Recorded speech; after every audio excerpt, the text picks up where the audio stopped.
Hello, aujourd'hui je vous emmène à la brasserie, on brasse enfin la première bière Gasper. Grâce à vos retours, on sait quelle recette on doit faire. Je termine ma collecte auprès des restaurants et des boulangeries et je vous emmène à la brasserie. On va rencontrer Julien qui brasse la bière Gasper pour nous, histoire qu'il vous présente un petit peu le process et puis là où est-ce qu'on travaille. Bienvenue à la brasserie Ambiani.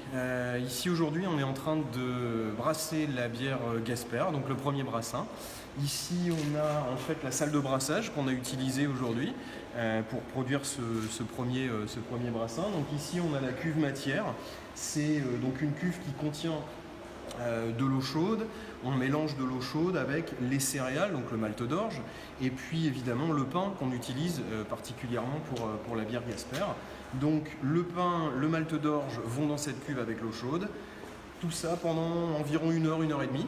Et là on obtient en fait une sorte de soupe qui s'appelle la mèche et qui devient très sucrée en l'espace d'une heure et demie. On a beaucoup de sucres qui sont produits en fait par l'amidon qu'apporte le pain et le malt d'orge.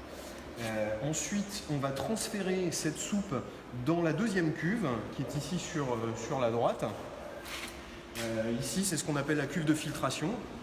Et c'est là où on va séparer en fait les parties solides des parties liquides. Évidemment, on ne veut pas de morceaux dans notre bière, donc on va laisser ces parties solides dans la cuve de filtration et récupérer le jus sucré qu'on appelle le mou, comme dans le vin. On va récupérer ce jus sucré pour le ramener dans la première cuve où on va le faire bouillir. Donc une ébullition qui dure environ une heure à peu près. Cette ébullition, on va d'abord l'utiliser pour stériliser, pour faire précipiter les protéines et obtenir un mou de bière qui sera bien clair et bien transparent. Et enfin, faire infuser les fleurs de houblon à différents moments de l'ébullition pour obtenir cette amertume d'abord qu'on aime dans la bière et puis aussi les différents arômes qu'on veut révéler dans notre recette en particulier.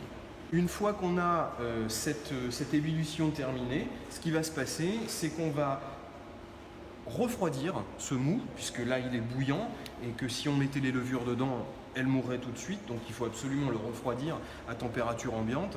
Donc on va le faire passer dans un circuit de refroidissement et ce mou qui va être maintenant à température ambiante, on va l'envoyer vers un des fermenteurs qui est là-bas et ensuite inoculer les levures, c'est-à-dire c'est un sachet environ de levures sèches, comme celles qu'on utilise dans le pain, c'est la même famille de levures.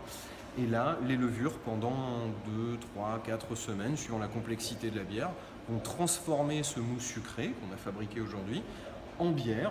Et donc on aura notre bière Gasper prête à mettre en bouteille d'ici peut-être 4 semaines environ. Voilà. Hier c'était l'occasion pour moi de vous présenter Julien et surtout le processus de fabrication de la bière Gasper. J'ai vraiment hâte d'être dans 4 semaines pour mettre la bière en bouteille et en fût, d'autant que certains bars et restaurants se sont déjà montrés intéressés. On aura pas mal de choses à vous communiquer d'ici là, donc je vous dis à très vite.